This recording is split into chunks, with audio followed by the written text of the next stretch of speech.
Assalamualaikum warahmatullahi wabarakatuh. Perkenalkan, nama saya Muhammad Zaki Yulianto. Saya dari kelas pagi psikologi. Nomor PM saya 25081010. Kali ini saya akan membawakan presentasi tentang manajemen organisasi dan kepemimpinan, yaitu dari materi-materi kemarin LKM MTD hari pertama karena saya tidak mengikuti. Untuk presentasi yang akan saya bawakan yaitu bertujuan untuk membekali mahasiswa dengan keterampilan manajemen diri dan organisasi. Kemudian penjelasan singkat bahwa presentasi yang akan saya bawakan ini kemungkinan akan mencakup pengenalan diri, yaitu atau disebut dengan SWOT. Kemudian ada materi tentang motivasi, ada materi SWOT, ada materi kepemimpinan, ada materi administrasi, ada materi tentang motivasi pengendalian, ada materi tentang kepanitiaan, dan juga ada materi tentang usulan kegiatan. Dan kemudian yang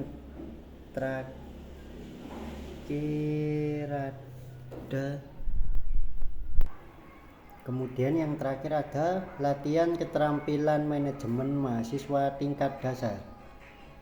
Itu yang akan saya bawakan di presentasi kali ini, jadi mohon untuk didengarkan. Kita langsung saja mulai dari materi pertama, yaitu mengenali diri dan memimpin dengan sadar, ya, atau kita sebut SWOT, analisis dalam perspektif psikologi. Mengapa SWOT itu penting? Analisis SWOT bukan sekedar alat bisnis, melainkan instrumen untuk kesadaran diri atau self awareness dan mengembangkan diri atau self development. Bagi mahasiswa, alat ini sangat mendukung kesiapan dalam menjalankan peran kepemimpinan. Organisasi dipandang bukan sebagai tempat untuk menjadi sempurna, melainkan wadah untuk menjadi lebih mengenali diri sendiri. Kemudian, untuk memahami komponen SWOT secara psikologis, dalam kacamata psikologi, perilaku manusia dipengaruhi oleh interaksi antara individu dan lingkungannya, yaitu perilaku akan terjadi apabila individu dipengaruhi oleh lingkungan sekitarnya. Kemudian untuk pertama, faktor internal, yaitu dari individu. Strength atau kekuatan, keunggulan relatif yang bisa diandalkan secara konsisten, contohnya memiliki empati yang tinggi, pendengar yang baik, dan mampu bekerja dalam tim. Jadi untuk strength ini dia memiliki keunggulan. Untuk secara internal berarti keunggulan dalam individu masing-masing, entah itu dia seperti memiliki empati yang tinggi untuk mengerti sesama dan membantu sesama. Kemudian ada pendengar yang baik, yang mendengarkan apa yang diperintahkan untuk dikerjakan atau yang lain-lain, dan mampu bekerja dalam tim yang tentunya penting untuk menjaga kekompakan dalam tim. Kemudian ada weakness atau kelemahan, area belajar atau bagian diri yang sering membuat seseorang terhambat, yaitu seperti menunda tugas, kurang percaya diri, atau sulit bersikap tegas. Kelemahan harus dinormalisasi sebagai bagian dari proses perkembangan diri. Tentu saja, karena kalau kita sudah melakukan hal-hal yang berhubungan dengan kelemahan, yaitu apabila kita menunda tegas atau kurang percaya diri, kemungkinan akan terjadi hal-hal yang tidak diinginkan karena kelemahan yang ada dalam diri kita, dan itu tidak dinormalisasi untuk bagian proses perkembangan, maka hal ini akan terus menerus menjadi kelemahan yang akan sulit untuk kita atasi di kedepannya. Kemudian ada faktor eksternal atau lingkungan. Untuk ini ada opportunities, peluang, dukungan atau kesempatan dari luar yang membantu perkembangan, seperti organisasi, dosen, senior yang suportif, pelatih seperti LKMM, dan lingkungan yang pertemanan positif. Tentu saja peluang-peluang di luar untuk mengembangkan diri kita juga banyak, seperti kalau mahasiswa di kampus ada organisasi, ada dosen dan senior yang pasti bisa membantu ketika kita mempunyai kekurangan atau membutuhkan bantuan. Kemudian ada pelatihan seperti LKMM, dan lingkungan pertemanan yang positif ini tentu sangat penting untuk perkembangan diri kita ke arah yang lebih positif. Kemudian ada threats atau ancaman, tekanan atau hambatan situasional yang dapat mengganggu kinerja, yaitu deadline yang menumpuk, konflik tim, atau ekspektasi lingkungan yang berlebihan.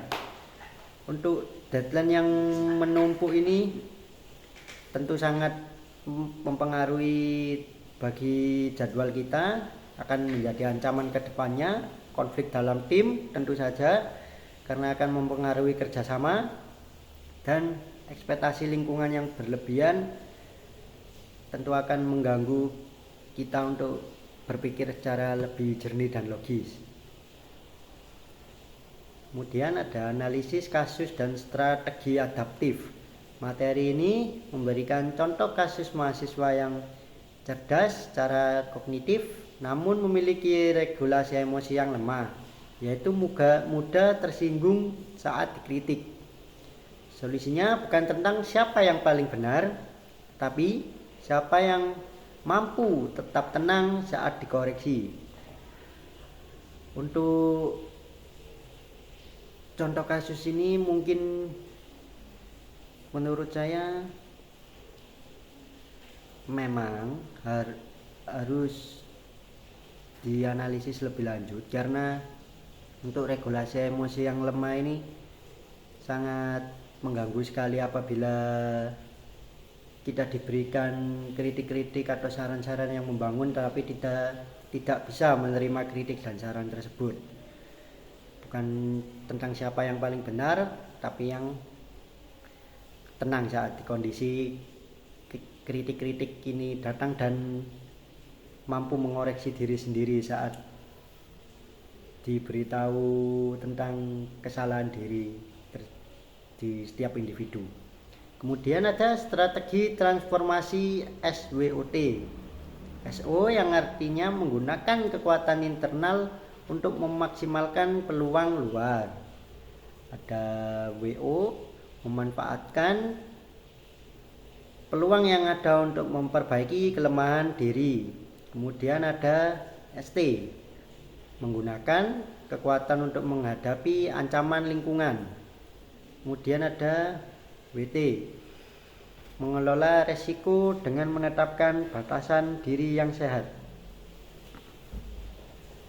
Untuk kesimpulan di materi yang pertama atau materi SWOT ini, kepemimpinan sejati dimulai dari kesadaran diri, bukan sekedar jabatan. Organisasi adalah laboratorium psikologi sosial untuk mempraktikkan hal ini. Kemudian kepemimpinan yang matang adalah mereka yang paling adaptif terhadap perubahan dan dinamika diri serta lingkungan. Baiklah, kita lanjut kepada materi selanjutnya, yaitu panduan penyusunan usulan kegiatan. Untuk materi ini, urgensi sebuah proposal. Proposal bukan sekedar dokumen formalitas, melainkan instrumen vital untuk, yaitu yang pertama ada legitimasi atau legitimasi, yaitu bukti bahwa kegiatan telah direncanakan dengan benar-benar matang.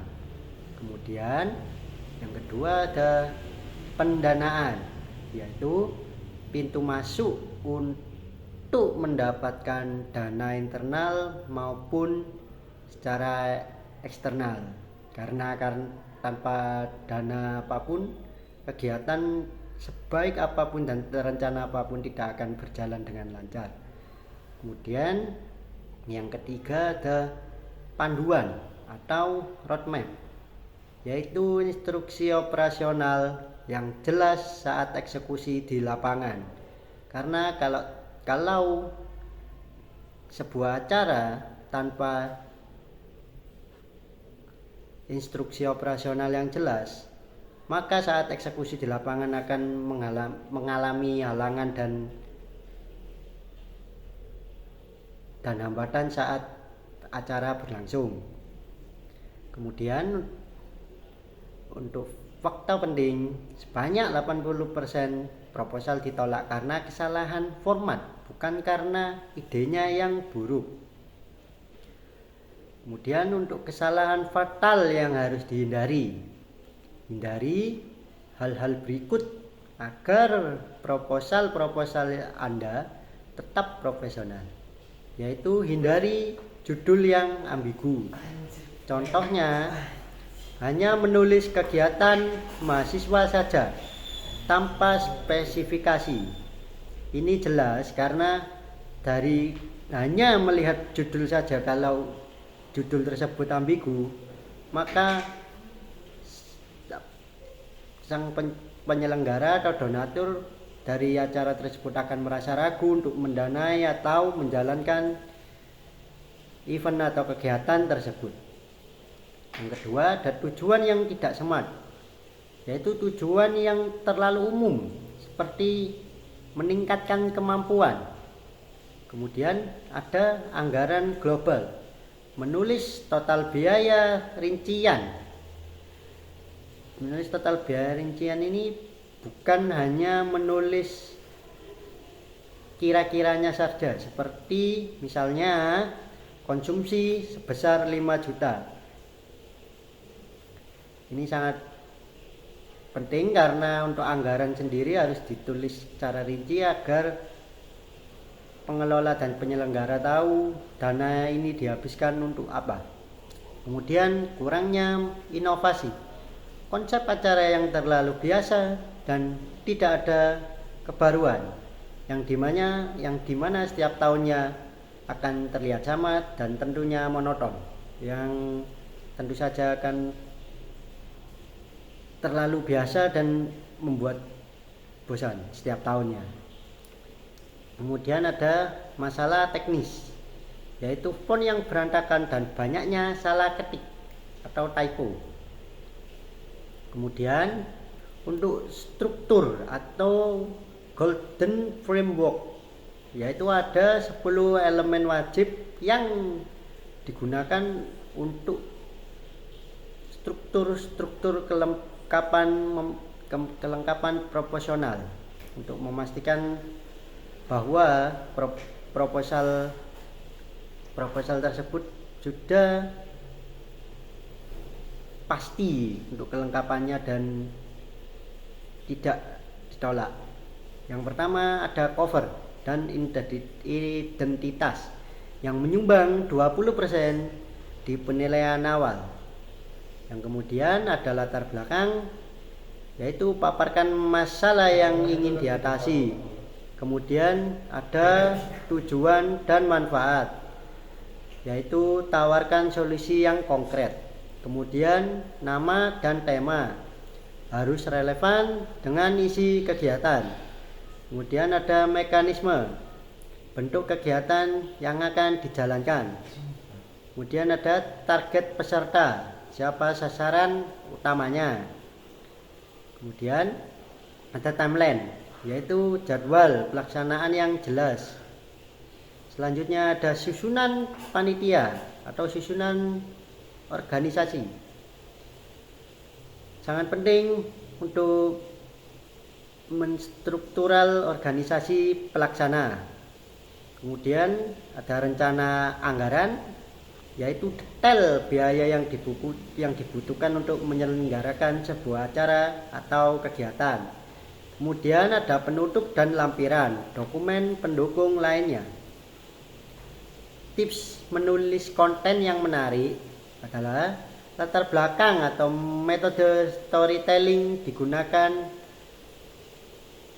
untuk formula problem, data, urgency solution, yang dimana untuk formula yang buruk, mahasiswa perlu meningkatkan soft skill, dan untuk formula baiknya, baik data menunjukkan 70% mahasiswa semester 3 sampai 5 kurang percaya diri dalam public speaking. Untuk tujuan smartnya, pastikan tujuan Anda spesifik, measurable, achievable, relevan, dan time bound.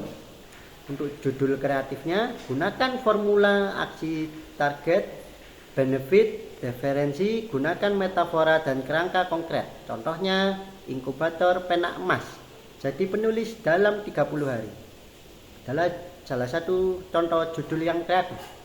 Kemudian ada inovasi bentuk kegiatan, jangan terpaku pada seminar biasa, pertimbangkan format hybrid, project based, atau community building. Kemudian untuk detail operasional, anggaran wajib merinci satuan harga. Untuk contohnya, misalnya ada 50 orang untuk 2 hari kegiatan dengan harga satuan. Untuk setiap komponen, yaitu snack, makan siang, dan lain-lain. Kemudian untuk panitia sendiri, tempatkan atau right people in the right position dengan pembagian divisi yang jelas atau operasional, komunikasi, dan untuk pendanaan. Kemudian ada penutup, akhiri dengan kalimat persuasi yang merangkum masalah, solusi, dan ajakan untuk bekerja sama atau call to action. Kemudian materi selanjutnya ada pengendalian motivasi.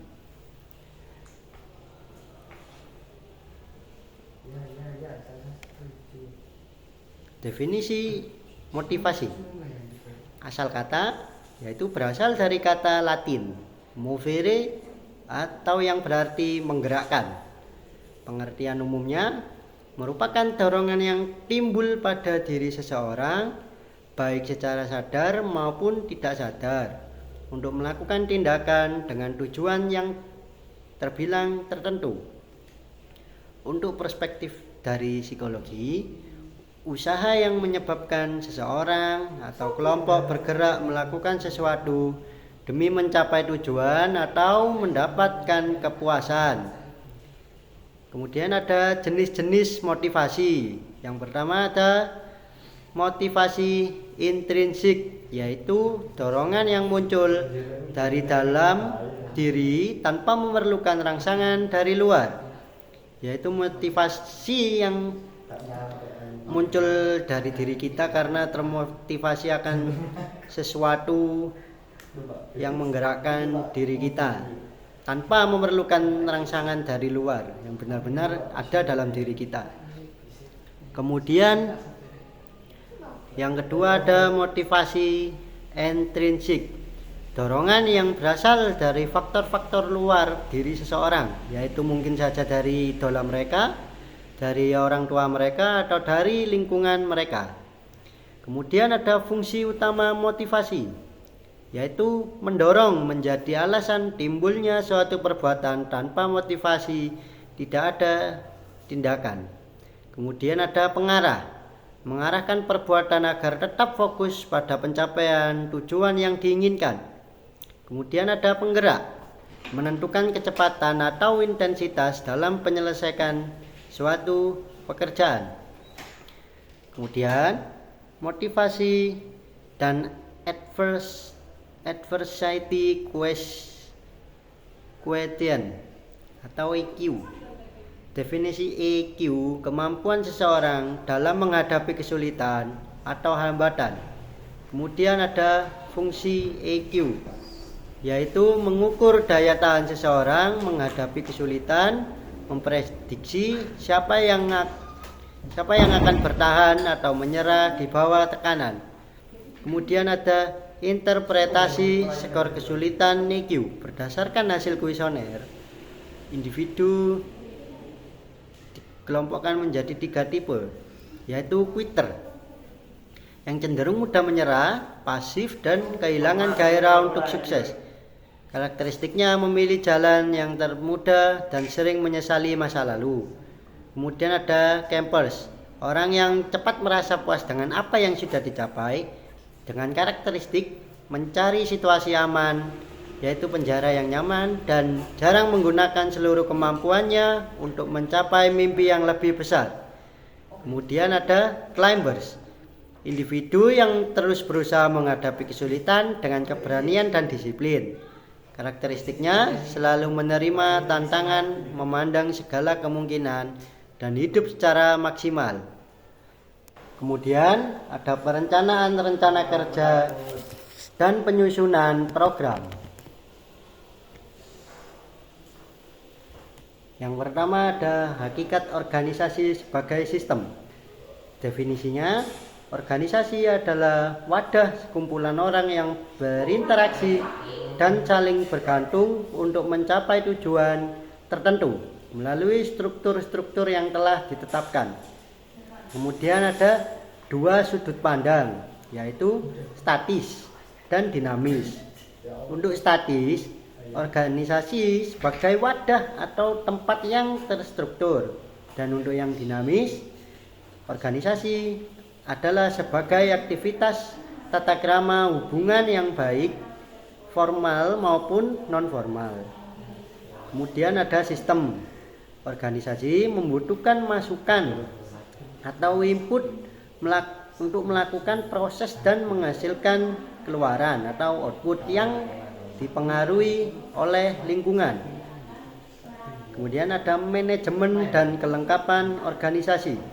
Unsur utamanya terdiri dari pimpinan, azas atau tujuan, program, sumber daya, baik manusia maupun fisik.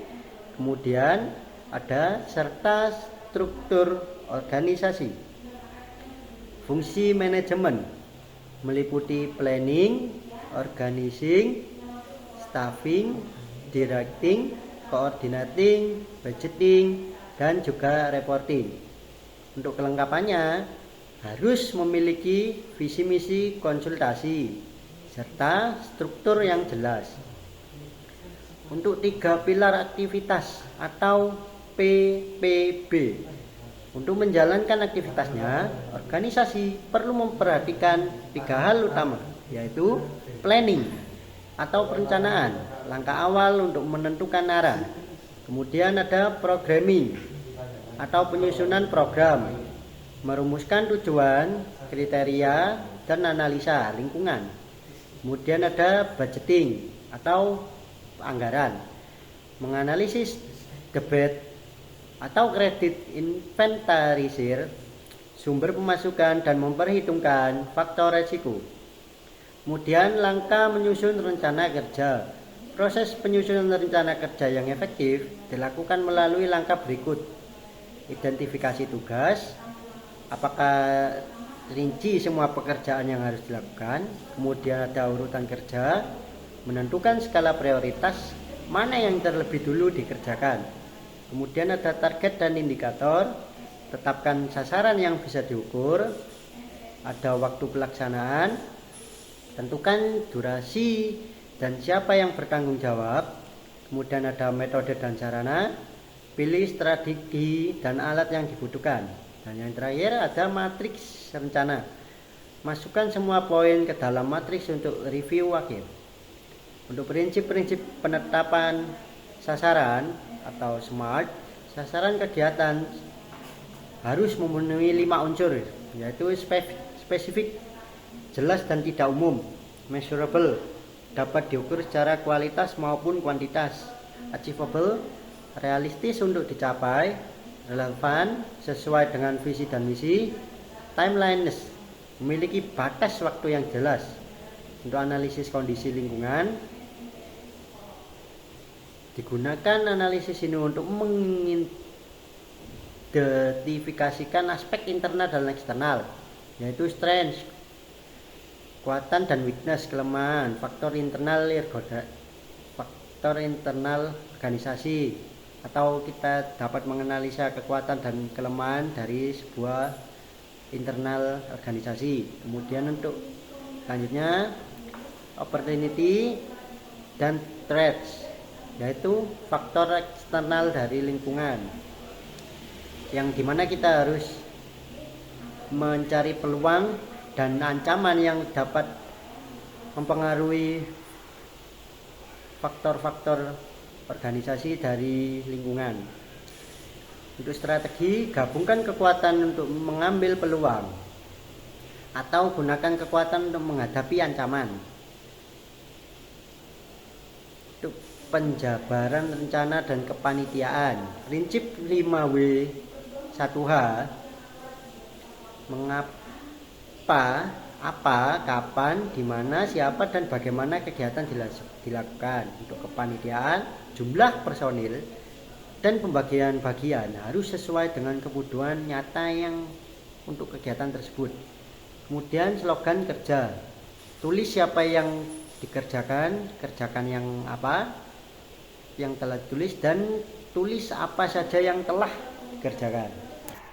Untuk materi selanjutnya ada latihan keterampilan manajemen mahasiswa tingkat dasar, yaitu kepanitiaan dalam berorganisasi. Apa itu pemodelan berbasis agen? Untuk definisinya, sebuah pendekatan simulasi untuk memahami perilaku sistem kompleks dengan memodelkan interaksi antar individu atau agen secara otonom. Tujuannya melihat bagaimana aturan-aturan sederhana di tingkat individu dapat menghasilkan pola yang kompleks di tingkat sistem atau fenomena emergens. Kemudian ada komponen utama model. Dalam presentasi, Anda bisa menjelaskan 3 elemen dasar yang selalu ada, yaitu agen, entitas diskret, misalnya manusia, hewan, sel, atau perusahaan yang memiliki karakteristik dan aturan perilaku tertentu. Kemudian ada lingkungan, ruang tempat agen berinteraksi, bisa berupa ruang fisik, jaringan sosial, atau pasar ekonomi. Kemudian ada aturan interaksi, logika, jika maka, yang menentukan bagaimana agen merespon lingkungan atau agen lainnya. Karakteristik pentingnya, otonom, setiap agen mengambil keputusan sendiri tanpa kendali terpusat. Lokalitas, agen biasanya hanya bereaksi terhadap informasi yang ada di sekitarnya, tidak tahu seluruh kondisi sistem. Ada adaptasi, Agen dapat mengubah perilakunya berdasarkan pengalaman atau perubahan lingkungan. Untuk contoh implementasi atau studi kasusnya, beberapa contoh praktis yang dibahas dalam materi yaitu penyebaran penyakit, bagaimana mobilitas individu mempengaruhi kecepatan penularan virus, ada dinamika pasar, perilaku pembeli dan penjual dalam menentukan harga, keseimbangan, kemudian ada ekologi, interaksi predator dan mangsa dalam sebuah ekosistem.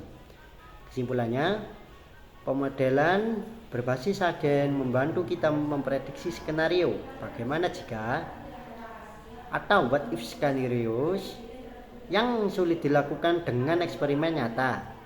Kekuatannya terletak pada kemampuannya menangkap ketidakpastian dan heterogenitas atau perbedaan antara individu. Materi selanjutnya ada sistematika pembuatan proposal, LPJ dan surat menyurat. Yang pertama ada administrasi proposal. Proposal adalah dokumen pengajuan dana untuk program atau kegiatan. Komposisi dan isi proposal berupa cover dan lembar pengesahan, identitas dan legalitas awal. Ada pendahuluan yang berisi latar belakang yang membandingkan kondisi fakta saat ini dengan kondisi yang ideal. Kemudian ada dasar pemikiran, berpijak pada tridharma perguruan tinggi, hasil rapat internal, atau peraturan-peraturan tertentu. Maksud dan tujuan, hal-hal yang konkret yang ingin dicapai melalui kegiatan. Bentuk dan pelaksanaan, deskripsi teknis termasuk nama, tema, lokasi, dan saran peserta. Kemudian ada lampiran penting, mencakup susunan kepanitiaan, jadwal acara, dan rancangan anggaran yang terdiri dari pemasukan serta pengeluaran. Kemudian ada laporan pertanggungjawaban atau LPJ. LPJ merupakan bentuk pertanggungjawaban setelah kegiatan selesai dilaksanakan. Komponen utama LPJ, pendahuluan, ucapan syukur dan terima kasih kepada pihak-pihak yang terkait serta gambaran kondisi sebelum dan saat dan sesudah acara. Isi LPJ melaporkan realis acara dan realisasi anggaran dibandingkan dengan rencana awal. Kemudian ada evaluasi dan rekomendasi, menjelaskan kendala yang dihadapi serta solusi atau problem solving untuk kegiatan mendatang. Kemudian ada dokumentasi, lampiran bukti fisik pelaksanaan kegiatan. Kemudian ada alur birokrasi dan legalitas. Setiap dokumen harus mengikuti prosedur tanda tangan dan stempel yang ketat. Alur tanda tangan dimulai dari sekretaris, ketua pelaksana, gubernur, para menteri, presiden mahasiswa, dan pembina BEM. Kemudian yang terakhir ke kepala biro kemahasiswaan. Untuk legalitas stempel, dokumen wajib memiliki stempel kegiatan, stempel Ormawa, stempel BEMU, dan stempel Biro Kemahasiswaan yang diletakkan di sebelah kiri tanda tangan. Kemudian untuk arsip, setelah lengkap dokumen, wajib di-scan dan diunggah ke Google Drive arsip BEMU. Untuk administrasi surat menyurat, surat kegiatan atau izin peminjaman undangan dan lain-lain harus memiliki komponen standar, yaitu kop surat berupa logo universitas, logo UKM dan alamat. Kemudian ada identitas surat, nomor surat, lampiran dan perihal. Untuk struktur isinya, pembuka, isi surat, penutup, tanggal dan susunan penanda tanganan. Untuk timeline penting atau deadline, kepatuhan waktu adalah kunci keberlanjutan organisasi. Proposal wajib dikumpulkan 1 bulan sebelum kegiatan. Untuk LPJ maksimal dikumpulkan H+2 minggu setelah kegiatan. Untuk sanksinya, jika LPJ tidak diberikan, Ormawa dilarang mengajukan proposal kegiatan selanjutnya. Kemudian ada materi kepemimpinan, yaitu konsep dasar kepemimpinan. Kepemimpinan bukan sekedar jabatan, melainkan sebuah proses dan tindakan. Untuk definisi umumnya, proses mempengaruhi orang lain untuk bekerja sama demi mencapai tujuan bersama dalam berorganisasi. Dua sudut pandang utama dari kepribadian dan perilaku. Untuk kepribadian, fokus pada sifat dan watak pemimpin atau leadership as personality. Untuk perilakunya, fokus pada tindakan nyata seperti menilai anggota, menentukan kerjasama, dan memperhatikan kepentingan bawahan. Tujuan utamanya mengarahkan seluruh sumber daya agar sejalan dengan visi dan strategi organisasi yang telah ditetapkan. Untuk teori terbentuknya pemimpin, terdapat dua perdebatan klasik mengenai asal-usul seorang pemimpin, yaitu atau dari teori keturunan atau the Great Person Theory, meyakini bahwa kepemimpinan itu dilahirkan, bukan dibentuk, atau leaders are born. Seorang yang sudah memiliki bakat mental dan fisik sejak lahir yang membuatnya ditakdirkan menjadi pemimpin. Yang kedua ada teori kejiwaan, meyakini bahwa pemimpin itu dibentuk, bukan dilahirkan. Leaders are made. Bakat kepemimpinan dapat diasah dan dikembangkan sesuai perkembangan jiwa seseorang. Untuk tipe dan gaya kepemimpinan, efektivitas seorang pemimpin bergantung pada gaya yang ia terapkan dalam berbagai situasi. Pejaya utama atau model kontinum, yaitu ada instruktif, arahan tinggi, pengawasan ketat, dan sedikit keterlibatan bawahan dalam pengambilan keputusan. Kemudian ada konsultatif, memberikan arahan namun tetap mendengarkan saran bawahan sebelum keputusan akhir diambil. Kemudian ada partisipatif, memimpin penyusunan keputusan bersama-sama dengan anggota. Kemudian ada delegatif, memberikan kewenangan penuh kepada bawahan dalam pemecahan masalah dan pelaksanaan tugas. Kemudian ada pendekatan teoritis lainnya, direktif, atau memberikan jadwal dan mempertahankan standar kinerja. Kemudian mendukung atau memperhatikan kesejahteraan anggota dan mudah didekati. Kemudian ada orientasi hasil, menetapkan tujuan, menantang, dan mengharapkan penyempurnaan terus-menerus. Faktor yang mempengaruhi pemimpin, yaitu seorang pemimpin dipengaruhi oleh berbagai elemen internal dan eksternal organisasi, antara lain interpretasi peristiwa eksternal dan pilihan sasaran strategi. Kemudian ada lokasi sumber daya dan koordinasi aktivitas kerja. Kemudian membangun rasa saling percaya, motivasi, dan pembagian pengetahuan antar anggota. Kesimpulannya, kualitas seorang pemimpin sangat menentukan efektivitas sebuah organisasi. Hal yang terpenting yang perlu diingat adalah fleksibilitas. Tidak ada satu gaya kepemimpinan yang paling benar. Pemimpin harus mampu menyesuaikan pendekatannya dengan situasi, karakteristik anggota, dan jenis tugas yang dihadapi.